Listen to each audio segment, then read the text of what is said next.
May 1st, 2024, Wednesday of the 5th week of Easter.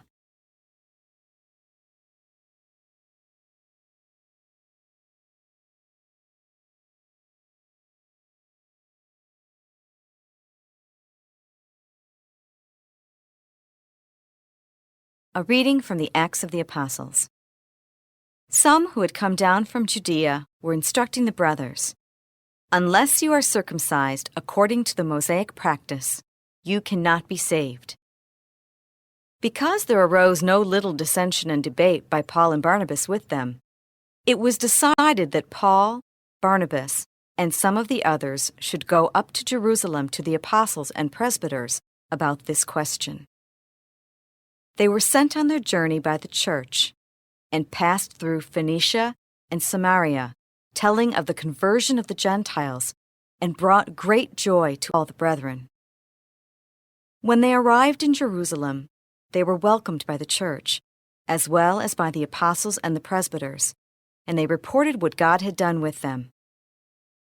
But some from the party of the Pharisees who had become believers stood up and said, "It is necessary to circumcise them and direct them to observe the Mosaic law."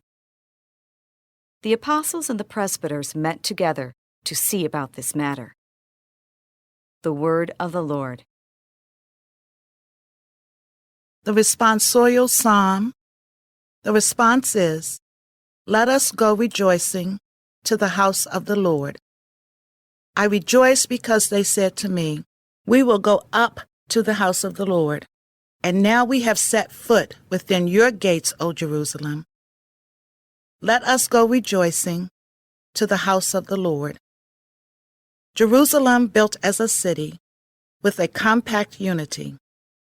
To it the tribes go up, the tribes of the Lord.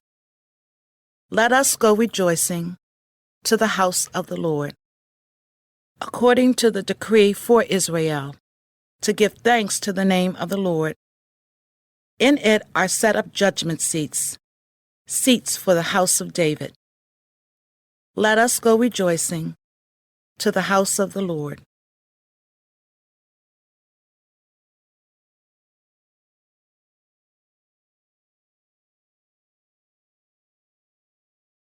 A reading from the Holy Gospel according to John.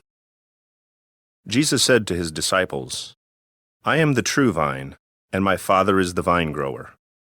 He takes away every branch in me that does not bear fruit, and every one that does he prunes so that it will bear more fruit. He pruned because of the word that I spoke to you. Remain in me as I remain in you. Just as a branch cannot bear fruit on its own, unless it remains on the vine, so neither can you unless you remain in me. I am the vine, you are the branches. Whoever remains in me, and I in him will bear much fruit, because without me you can do nothing. Anyone who does not remain in me will be thrown out like a branch and wither. People will gather them and throw them into a fire, and they will be burned. If you remain in me, and my words remain in you, ask for whatever you want, and it will be done for you. By this is my Father glorified, that you bear much fruit and become my disciples." The Gospel of the Lord.